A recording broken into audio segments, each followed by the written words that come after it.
کتنی سندر ہوں میں، کتنی پیاری ہوں میں۔ ذہن کی آخری سطح پر جا کر سوچتی ہو تو یہی فیصلہ نکلتا ہے کہ میں کہیں نہ کہیں سے کوئی چوری کر کے آؤں تاکہ تمام پکشی ہم سے پریشان رہیں۔ تم تو یہی چاہتی ہو اور ہمیشہ ہی تمہارے کیے کی سزا مجھے ملتی ہے۔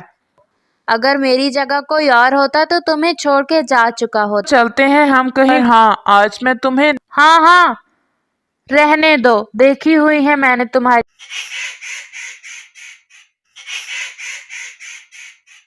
کتنی سندر ہوں میں، کتنی پیاری ہوں میں۔ مجھ سے اس جنگل میں کوئی بھی حسین نہیں، میں جنگل میں سب سے خوبصورت ہوں۔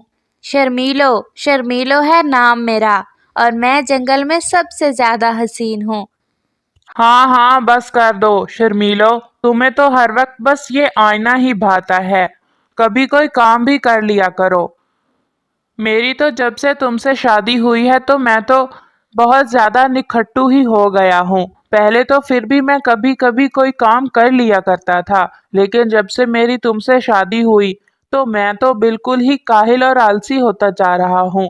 پیارے دوستو، کیا آپ نے مجھے سبسکرائب کر لیا ہے؟ اور گھنٹی کے آئیکن کو دبانا بالکل مت بھولیے گا۔ اور جب بھی تم اپنے ذہن کی آخری سطح پر جا کر سوچتی ہو تو یہی فیصلہ نکلتا ہے کہ میں کہیں نہ کہیں سے کوئی چوری کر کے آؤں تاکہ تمام پکشی ہم سے پریشان رہیں۔ تم تو یہی چاہتی ہو اور ہمیشہ ہی تمہارے کیے کی سزا مجھے ملتی ہے۔ ہاں کالو کوے، بس کر دو۔ تم ٹھہرے کالو کوے اور میں ٹھہری شرمیلو کوی، جنگل کی سب سے حسین کوی۔ وہ تو میں ہی تھی جس نے اپنی ماں سے تمہارے رشتے کے بارے میں منتیں کی تھی۔ اگر میں نہ کہتی تو آج تم اور میں اکٹھے نہ ہوتے۔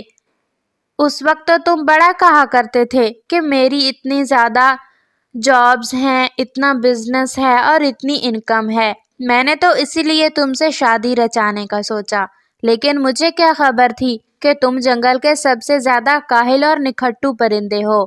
اگر میری جگہ کوئی اور ہوتا تو تمہیں چھوڑ کے جا چکا ہوتا۔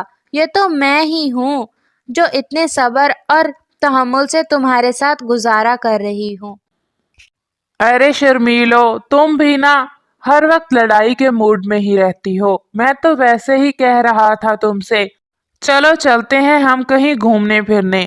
اور ہاں آج میں تمہیں نئی لپسٹک بھی خرید کر دوں گا۔ ہاں رہنے دو، دیکھی ہوئی ہے میں نے تمہاری نئی لپسٹکس۔ پہلے کئی بار تم نے مجھے لپسٹک لینے کا کہا، لیکن جب بھی لپسٹک لینے لگتے ہیں تو تم کہتے ہو کہ میری تو جیب ہی خالی ہے۔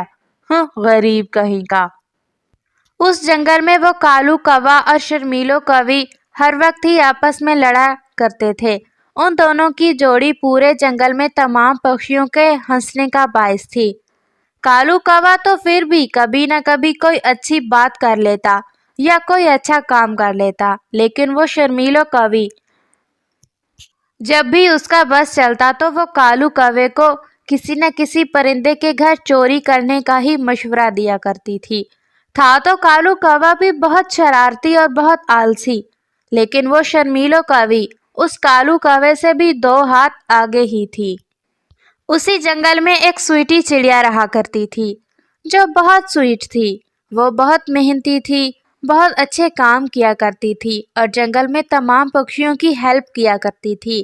جب بھی کسی پکشی پر برا وقت آتا تو وہ اس کے پاس ہی جایا کرتا، اور وہ سویٹی چڑیا کبھی بھی کسی بھی پکشی کی مدد کرنے سے پیچھے نہ ہٹا کرتی تھی۔ سویٹی چڑیا اپنے بیٹے پنکو کے ساتھ اپنے گھونسلے میں رہا کرتی تھی۔ اس کا بیٹا پنکو بہت سویٹ اور بہت خوبصورت تھا۔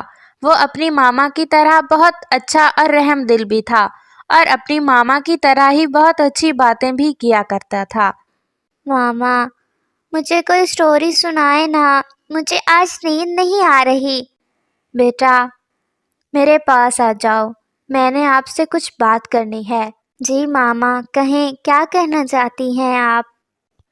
بیٹا میں سوچ رہی ہوں کہ میرے پاس چند آلو ہیں اور میں کیوں نہ ان کی فصل اگا لوں۔ ہمارے درخت کے نیچے بہت سرخیز زمین ہے، جی ماما، آپ بہت اچھا سوچ رہی ہیں۔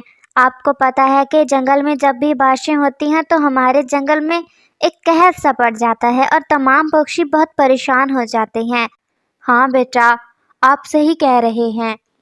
ہمارے جنگل میں آج نہیں تو کل بارشیں شروع ہونے ہی والی ہیں، تو اس لیے میں سوچ رہی ہوں کہ ہمیں اپنی محنت شروع کر دینی چاہیے تاکہ ہم ہر قسم کے وقت سے لڑنے کے لیے تیار رہیں۔ جی ماما۔ پھر کیا تھا؟ اگلے ہی دن سویٹی چڑیا اپنے بیٹے پنکو کے ساتھ مل کر اپنے درخت کے نیچے زمین کو اپنے پنجوں سے نرم کرتی ہے اور اس میں اپنے پاس آلو دبا دیتی ہے۔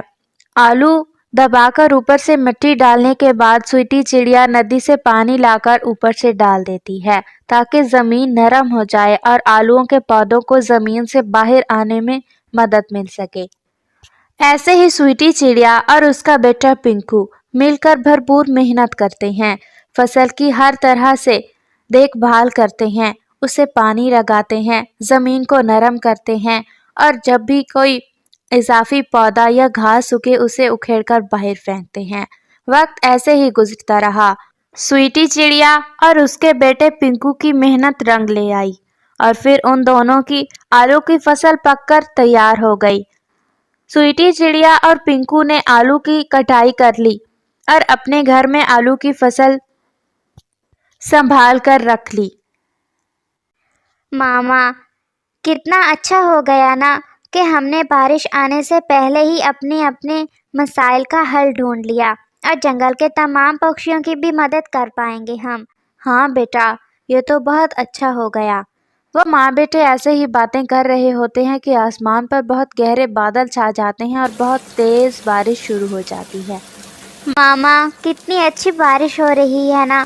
ہاں بیٹا، یہ بارش بھی ان کو ہی اچھی لگتی ہے جن کے گھر میں دانا پانی عام ہو، ورنہ بارش میں تو مشکل اور بڑھ جاتی ہے۔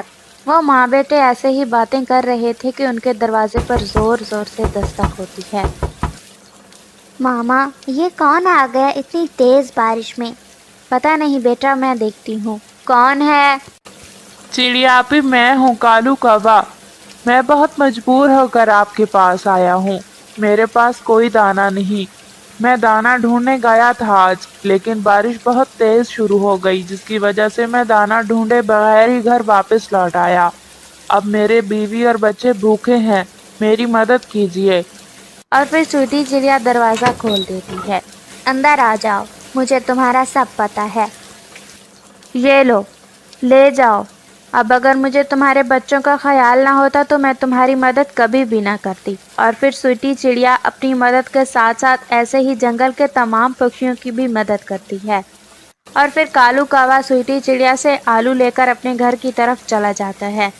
سویٹی چڑیا کالو کوے کو بہت اچھے سے جانتی تھی اور وہ من ہی من سوچ رہی تھی کہ کالو کوا کبھی نہیں سدھرے گا۔